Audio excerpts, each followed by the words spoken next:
मेरो है गोपाल मेरो है गोविंद मेरो है गोपाल मेरो है श्री बांके बिहारी नंद लाल मेरो है श्री बांके बिहारी नंद लाल मेरो है। बोलो गिरधर गोपाल की। राम राम राम राम राम राम राम राम राम। सबको राम जी राम, राम जी राम, राम जी राम। देखो बहुत भाग्यशाली हैं जो प्रातःकालीन 5 बजे के सत्संग में उपस्थित हुए हैं। उनके अंदर भूख है, लगन है। नहीं तो ट्रेन पकड़ने के लिए आदमी 2 बजे रात जयपुर पहुंच जाएगा। बोलो गोविंदा जी महाराज पहुंचे नहीं पहुंचेगा?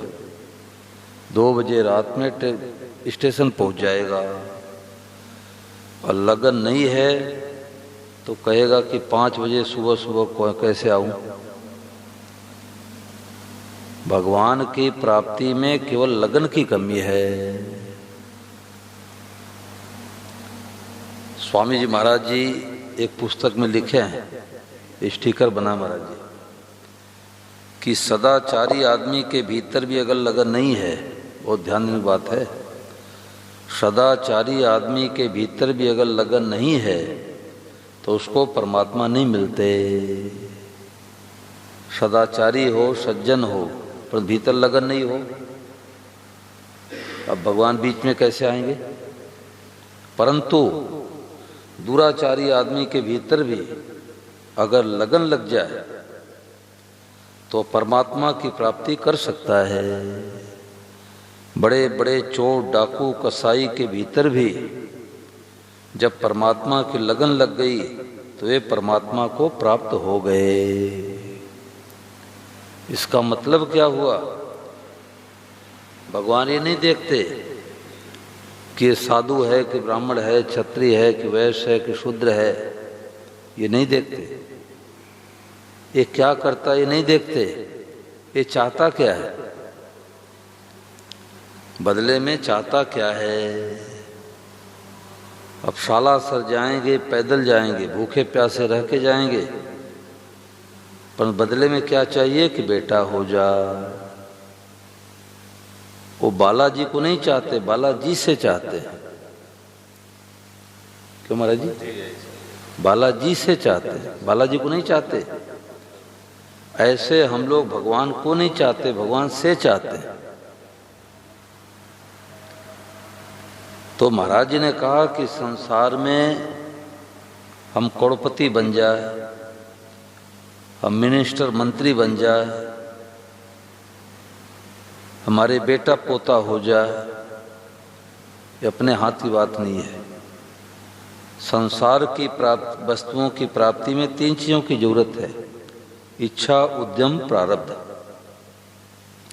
जैसे किसी के मन में आवे कि हमें करोड़पति बनना है तो पहले इच्छा करो, हम करोड़पति बन जाए, करोड़पति बन जाए, करोड़पति बन जाए। और क्या इच्छा करने से करोड़पति बन जाएगा?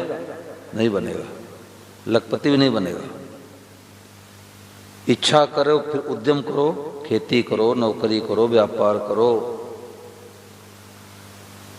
और तीसरे हमारे प्रारब्ध में, भाग्य में, लक में, मुकद्दर में, हाथ की रेखा में, माथे की रेखा में। करोड़पति बनना होगा तो बन पाएंगे, नहीं तो जीवन बीत जाएगा, लखपति भी नहीं बन पाएंगे।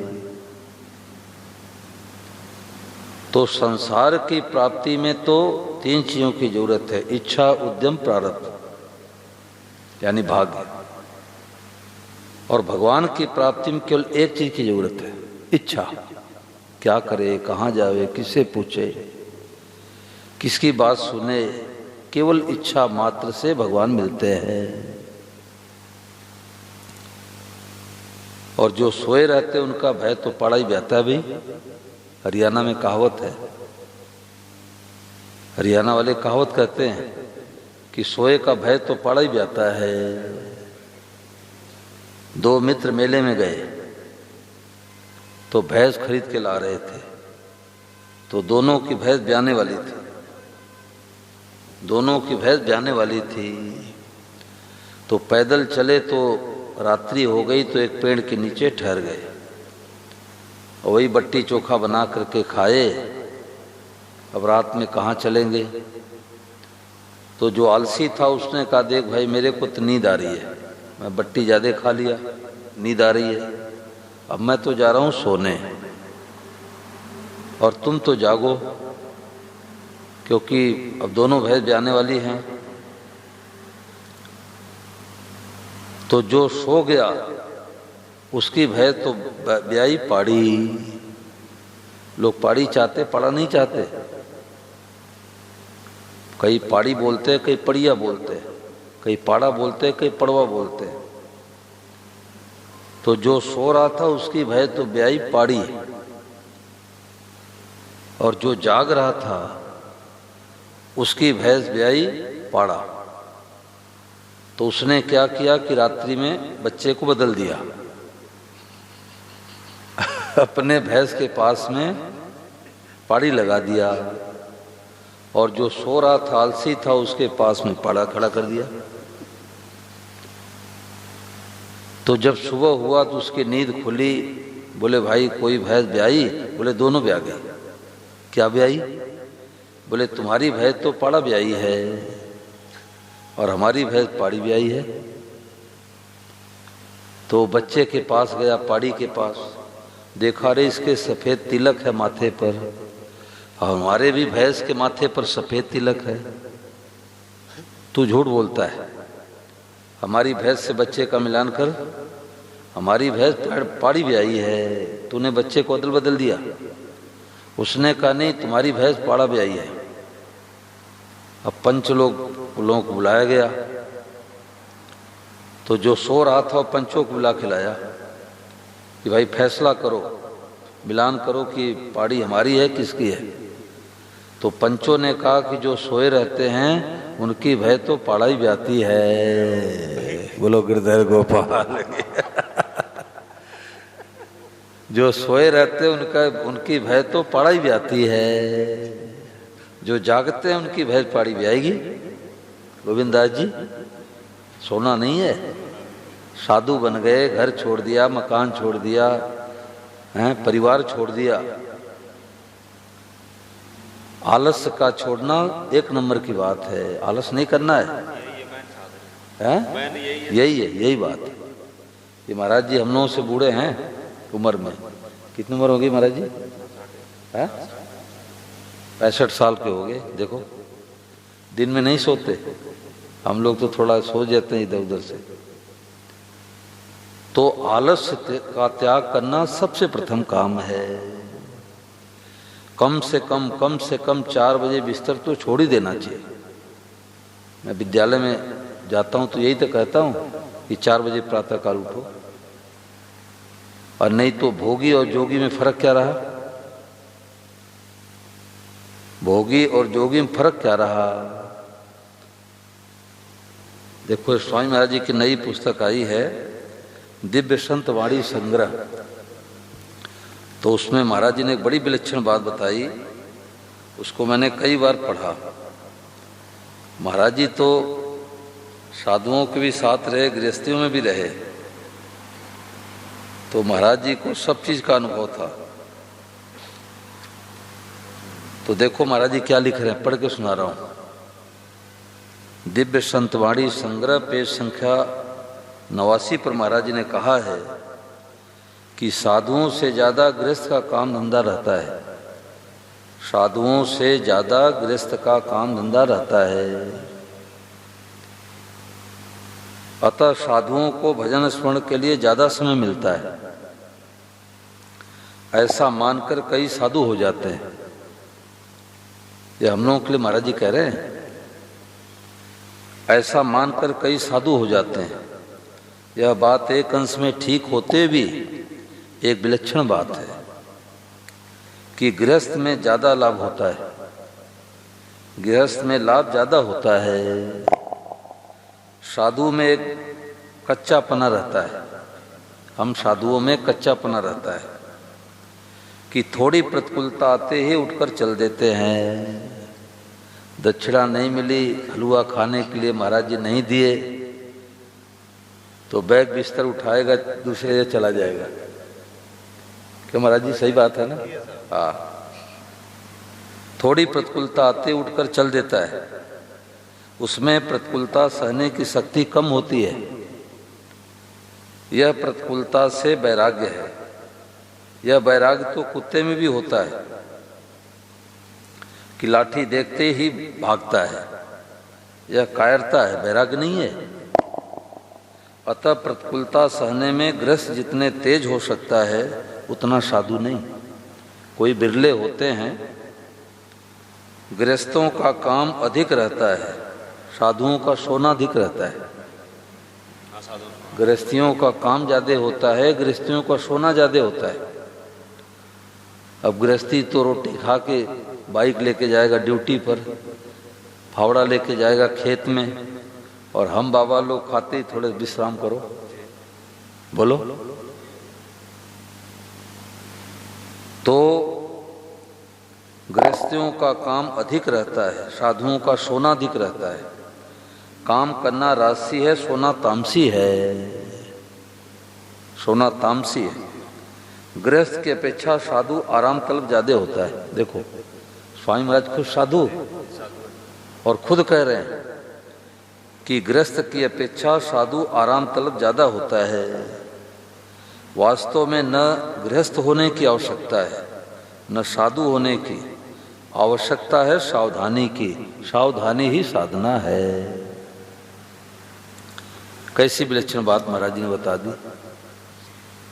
तो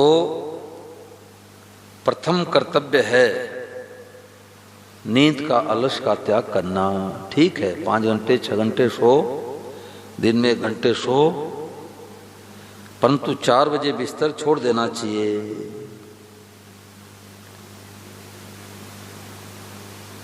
नारद जी महाराज एक रास्ते से जा रहे थे, तो गांव के किनारे कुटिया बना करके एक भगत इमली के पेड़ के नीचे बैठ के माला फेर रहा था। तो देखा रे नारद जी महाराज हमारे गांव से जा रहे हैं बीड़ा बजाते हुए। दौड़ के गया, चौड़ों में प्रणाम किया। रुको महाराज रुको, कहाँ जा रहे हो नारद जी? हमारे कुटिया में रुको, 2 दिन 5 दिन सत्संग कराओ।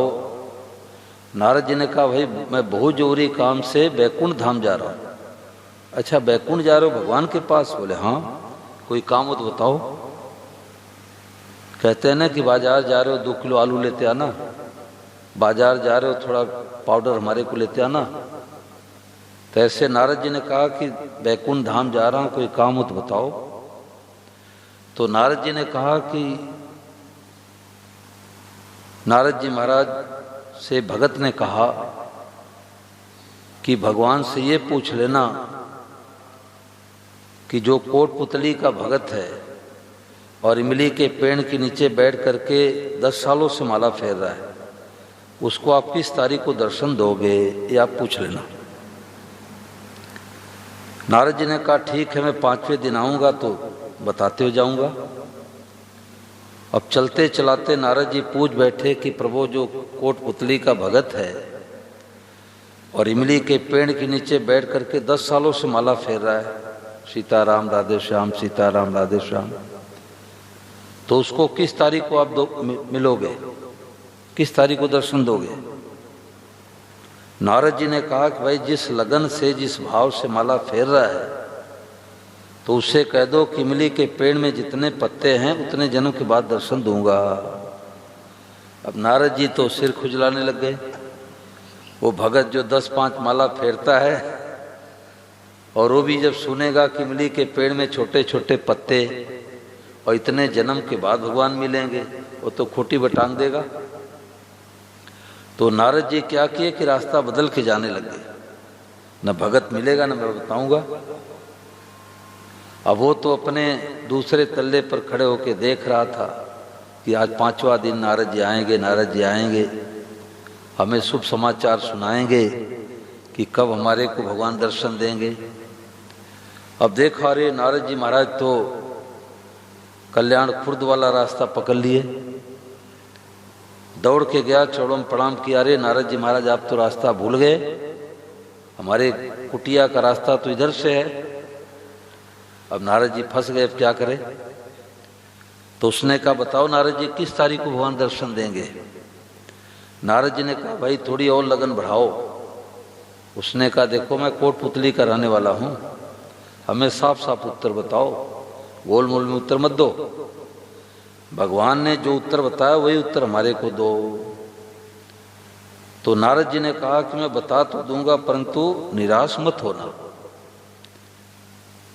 उसने कहा कि नारद जी ने कहा, भगत ने कहा कि मैं निराश क्यों होऊंगा, मैं तो पूछ ही रहा हूं, आप बताओ। तो नारद जी ने कहा कि भगवान ने ये कहा कि उस कोट पुतली वाले भगत से ये कह दो कि जिस इमली के पेड़ के नीचे बैठ के माला फेर रहे हो तो इमली के पेड़ में जितने पत्ते उतने जन्म के बाद दर्शन दूंगा। और जैसे उसने सुना वो तो नाचने लग गया, वो गोविंदास जी महाराज जी की तरह मस्त हो गया, नाचने लग गया। ओहो भगवान दर्शन देंगे, भगवान दर्शन देंगे। और उसी समय सभा में भगवान प्रकट हो गए। बोलो कन्हैया लाल की। अब नारद जी महाराज कहने लग गए कि महाराज हमारी फजीती क्यों कराए, आप क्या भी झूठ कपट चलने लग गया क्या। आपने मेरे से कहा कि इमली के पेड़ में जितने पत्ते हैं उतने जन्म के बाद दर्शन दूंगा, और हमारे पीछे पीछे आ गए दर्शन देने के लिए, आप क्या भी झूठ कपट चलने लग गया। भगवान ने कहा नारद जी डांटते क्यों हो, जिस लगन से माला फेर रहा था तो इतने वर्ष तो लग ही जाते जितने इमली के पेड़ में पत्ते थे, परंतु जैसे इसने सुना कि भगवान दर्शन देंगे तो इसके अंदर इतनी उत्कट अभिलाषा हुई, हमें तत्काल दर्शन देना पड़ा। तो भगवान के तरफ चलने में केवल लगन की कमी है, ये नहीं देखते कि पापी है कि तापी है। भगवान के पास पाप सब मिट जाते हैं, भगवान केवल लगन देखते हैं।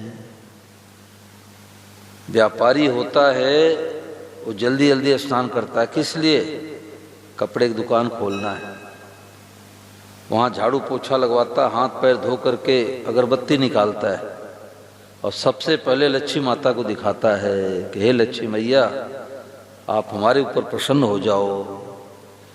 और गले बक्से को खोल करके भी अगरबत्ती दिखा देता है। और पत्नी ने टिफिन बना के दी, परंतु इतने ज्यादा ग्राहक आए कि टिफिन भरी की भरी रह गई। बोलो महाराज जी होता है नहीं होता, टिफिन भरी की भरी रह गई। अब घर पर आता है, टिफिन निकाल के देता है, पत्नी सोती चलो धो मांज के रख दे, अरे इसमें तो पूरा का पूरा भोजन है, आपकी तबीयत तो ठीक है कि नहीं है।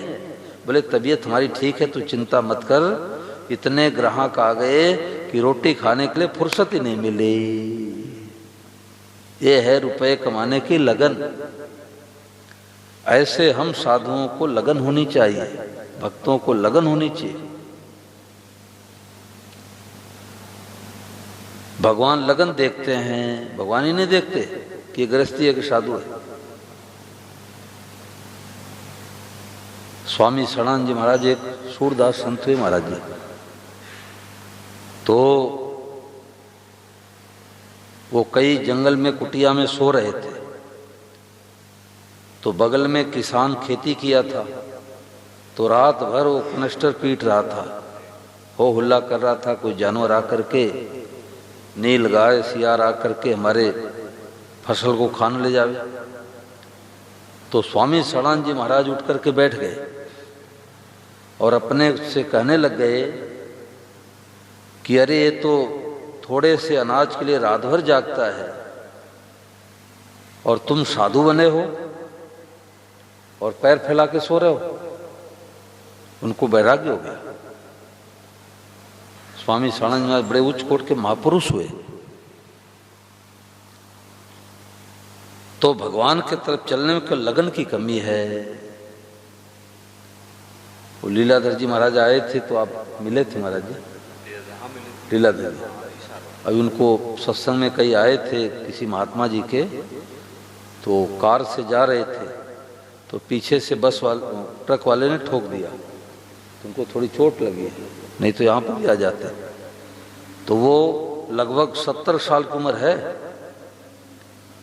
68-70 साल की उम्र है, और एकदम दुबले पतले दिखते हैं, और 50 किलोमीटर दूर स्नान करके प्रार्थना में आते हैं।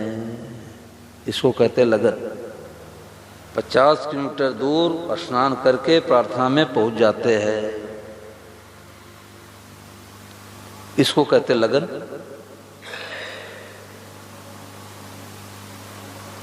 तो भगवान के तरफ चलने में केवल लगन की कमी है।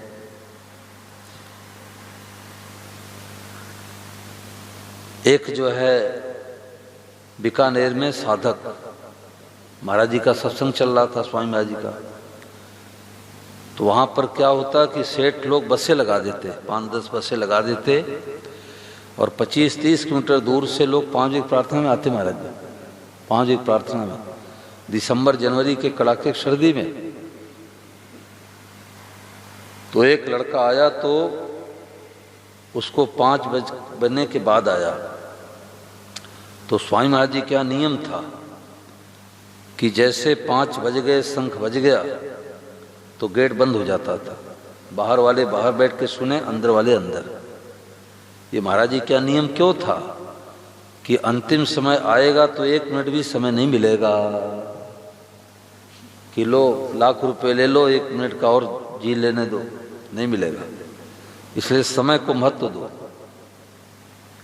तो वो बाहर बैठ गया, तो स्वामी जी महाराज 10 से 11 मिनट के बाद आते थे, नित्य स्तुति के बाद। तो जब आए तो लड़का प्रणाम करने के लिए गया, तो स्वामी महाराज ने उसको डांटा, अरे तू पुराना सत्संगी है, पुराना साधक है, समय का ध्यान नहीं देता, विलम्ब करके आता है। तो रोने लग गया। उसने कहा, महाराज जी हमारा घर यहाँ से 8 किलोमीटर दूर है और धुंध पड़ा हुआ है, कोहरा, धुंध कोहरा पड़ा हुआ है, दिखाई नहीं दे रहा था, और मैं साइकिल चला के आया हूँ और 8 किलोमीटर दूर से आया हूँ। तो महाराज जी पर बड़ा असर पड़ा। स्वामी जी महाराज जी ने सभा में कहा कि उस बालक को सबसे ज्यादा लाभ होगा, क्योंकि उसने सत्संग का टैक्स चुकाया है, 8 किलोमीटर दूर से चल के आया है। और जब लगन होती है तो संतों का घोड़ा अड़ जाता है। कैसे? एक महात्मा जी जंगल में कुटिया बना के रहते थे, घोड़ा रखा करते थे, 10 बजे घोड़े बैठ के जाते, कभी इस गांव में कभी उस गांव में। गांव वाले चारा पानी घोड़े को खिला देते, बाबा जी भिक्षा लेके भोजन पा लेते, सत्संग करा के आ जाते। एक दिन जब घोड़े पर सवार हुए तो घोड़ा अड़ गया, दाएं ले जाना चाहे बाएं जावे, बाएं ले जाना चाहे दाएं जावे। तो महात्मा जी ने सोचा कि भाई घोड़ा तुम्हारा आज्ञाकारी है, आज कैसे अड़ गया? इसमें भी कोई न कोई भगवान कृपा है। संत भगत होते हो हर परिस्थिति में भगवान की कृपा ही मानते हैं, हमें पता नहीं है भगवान कृपा। अब लगाम ढीला कर दिए, घोड़ा जाते जाते जाते जाते एक सदगृहस्थ के दरवाजे पर खड़ा हो गया। वो सदगृहस्थ कई वर्षों से महाराज जी की पुस्तकें पढ़ता था, उन महात्मा की पुस्तकें पढ़ता था, और सोचा करता था ये महात्मा कहाँ मिलेंगे, वृंदावन जाऊं कि अयोध्या जाऊं, काशी जाऊं, दिल्ली जाऊं कि बम्बई जाऊं। अब खेती बाड़ी करता था, इतने पैसे नहीं कि बाबा जी को किराया खर्च के ढूंढे। अब बाबा जी का घोड़ा वहां पहुंच गया, देखा रे संत महात्मा आए हैं, चरणों में प्रणाम किया, भोजन प्रसाद कराया। रात्रि में जब सत्संग होने लग गया तब उसको पता लगा कि ओ हो, ये तो वही महात्मा है जिनको मैं वर्षों से ढूंढ रहा था, ये तो घर बैठे गंगा मैया आ गई। तो जब प्रातः काल महात्मा जी जाने लगे तो बोले, बेटा हमारा नाम पता ठिकाना लिख लो, और तुम्हारे अंदर कोई शंका हो, जिज्ञासा हो, तुम्हारे को पत्र लिख देना, मैं दोबारा आ जाऊंगा। तो गृहस्थी साधक ने कहा कि महाराज अभी आप कैसे आए थे? बोले अब की बार तो मेरा घोड़ा अड़ गया था। तो गृहस्थी ने कहा कि दोबारा फिर आपका घोड़ा अड़ जाए तो आ जाना। बोलो गिरधर गोपाल की। इसका मतलब क्या हुआ कि साधक के अंदर, जिज्ञासु के अंदर उत्कट अभिलाषा होती है तो संतों का घोड़ा अड़ जाता है।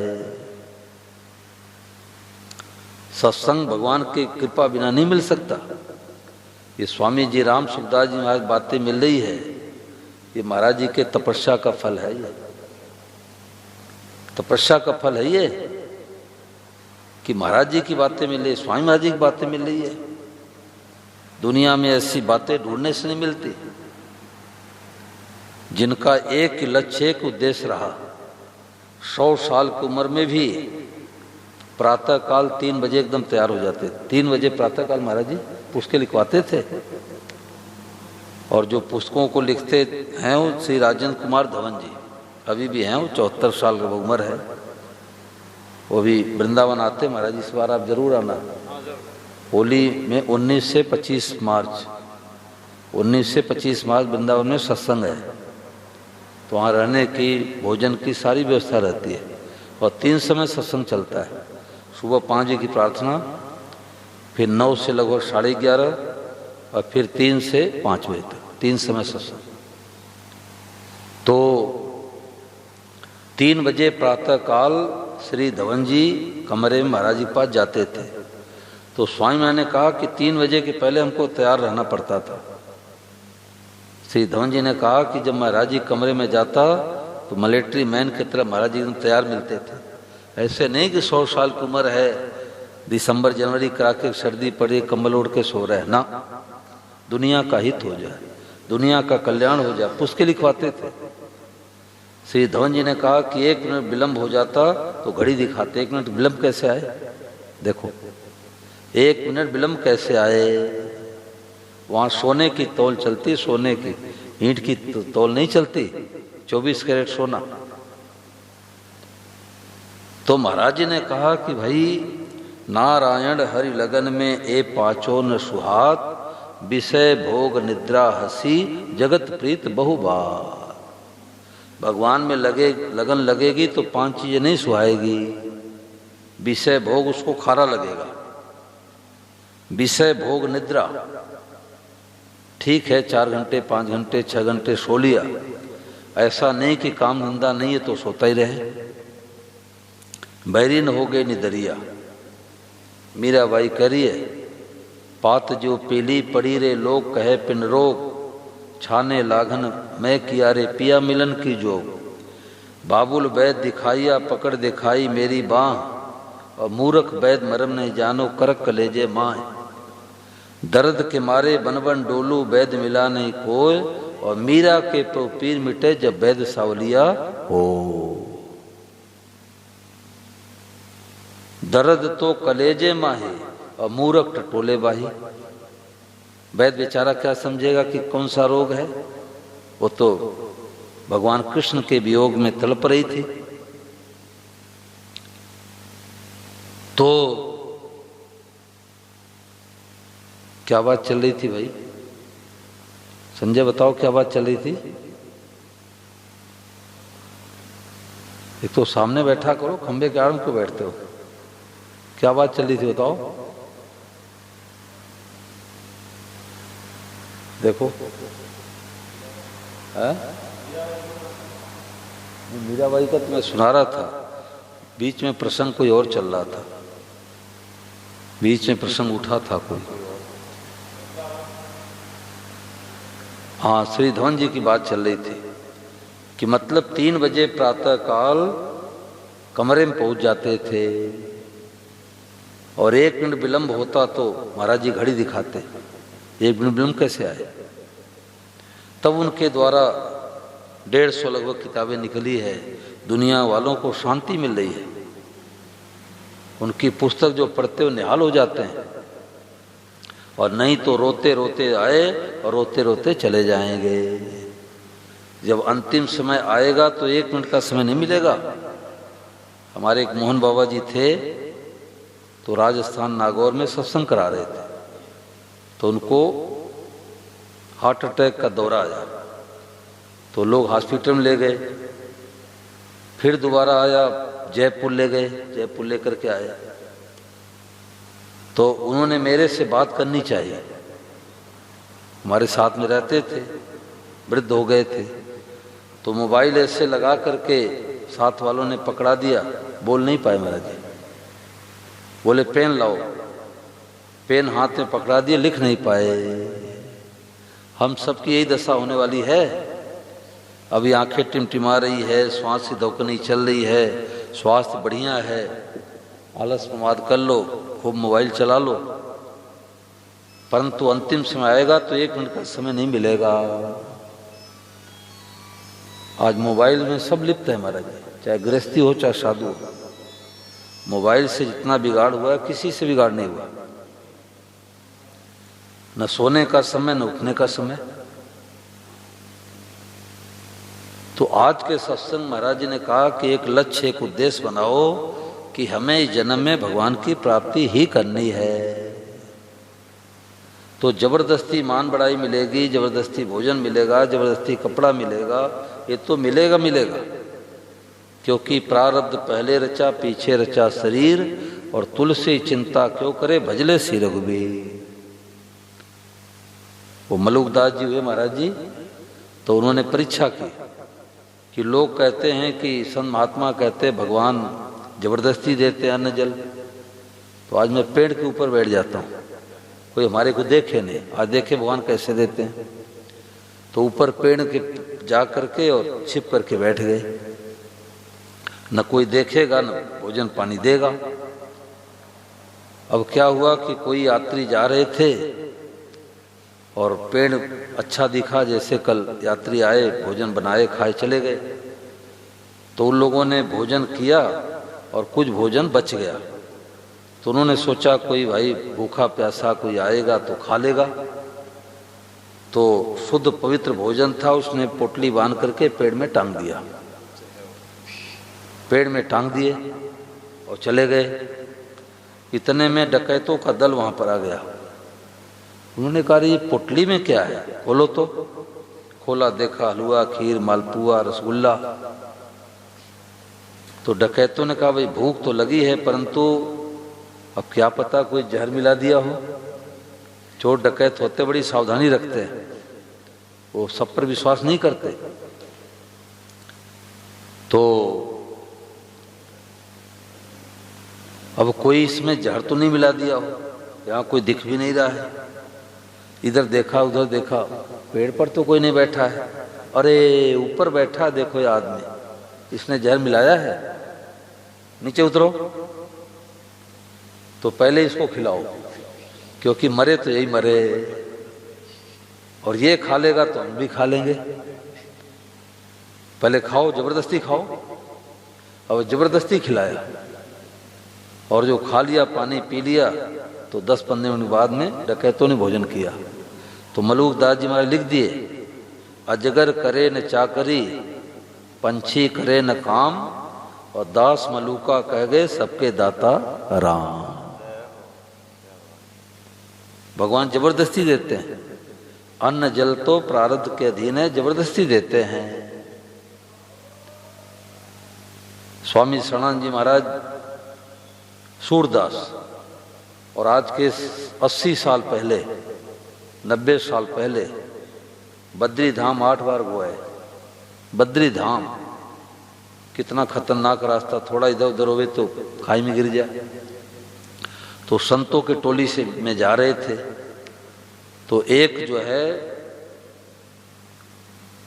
एकाएक उनका स्वास्थ्य खराब हो गया, पेट खराब हो गया, दस्त लगने लग गई। तो साधु ने कहा भाई तुम तो विश्राम करो, हमें तो बद्री धाम जाना है। अब एक गुफा में लेट गए। तो एक बालक आया, बाल्टी का पानी लेकर के और दही भात लेके आया। लो बाबा जी उठो, हाथ मुंह धो लो, और दही भात लाया हूँ, खा लो, आपका स्वास्थ्य ठीक हो जाएगा, दस्त ठीक हो जाएगा। तो हाथ पैर धो करके खा लिए। फिर दूसरे दिन लेकर के आया तो उन्होंने सोचा इधर कोई बस्ती है नहीं, जंगल है, ये बच्चा कहाँ से आता है। तीसरे दिन फिर आया, बाबा जी लो बाल्टी पानी लाया हूं, नहा लो और दही भात खा लो। बाबा जी ने कहा बेटा तुम पहले बताओ कि तुम्हारा घर किधर है, इधर बस्ती दिख नहीं रही है। बोले बाबा जी आपको क्या लेना देना बस्ती से, आप तो खाओ आपका स्वास्थ्य ठीक हो जाए। बोले ना, जब तक नहीं बताओगे तब तक मैं नहीं खाऊंगा। बोले जिसको आप भगवान मानते हो वही भगवान मैं हूं। तो बोले हमें विश्वास कैसे हो। बोले आपको कैसे विश्वास होगा। बोले आप 4 भुजा वाले में दिखाओ, हमको दर्शन दो। तो 4 भुजा में भगवान को दर्शन देना पड़ा। बोलो गिरधर गोपाल। उन्हें विश्वास हो गया। एक बार वो लाठी लेके जा रहे थे यमुना जी किनारे किनारे, आगरा के आसपास की शायद बात है, तो किनारा कटा हुआ था, चले गए नदी में। अब नदी में चले गए तो अब सूरदास, हाथ लाठी भी छूट गई, अब किधर जावे। आंख वाले को पता है किनारा इधर है कि उधर है, अब किधर जावे। उनको बात याद आ गई, क्यों हो, हम तो भगवान के शरण में हैं, हमें क्या चिंता, जिनके शरण में हो उसको चिंता हो। इतने में लाठी हाथ में आ गई और किनारा भी हाथ आ गया पास में। तो भगवान सब काम करते हैं, लाद दे लदवा दे, लदवाने वाला साथ दे। तो आज के सत्संग में महाराज जी ने ये चिताया कि भाई एक लगन की कमी है, क्या करे, कहाँ जाऊं, कैसे पूछो। मीराबाई पैदल चली गई राजघराने की, पर्दे में रहने वाली, और पैदल चली गई द्वारिकाधीश। कोई रूम बुक कराया क्या कि मैं आ रही हूं, हमारे के लिए रूम बुक कर लो। कहाँ रुकी, कहाँ ठहरी, कहाँ भोजन किया।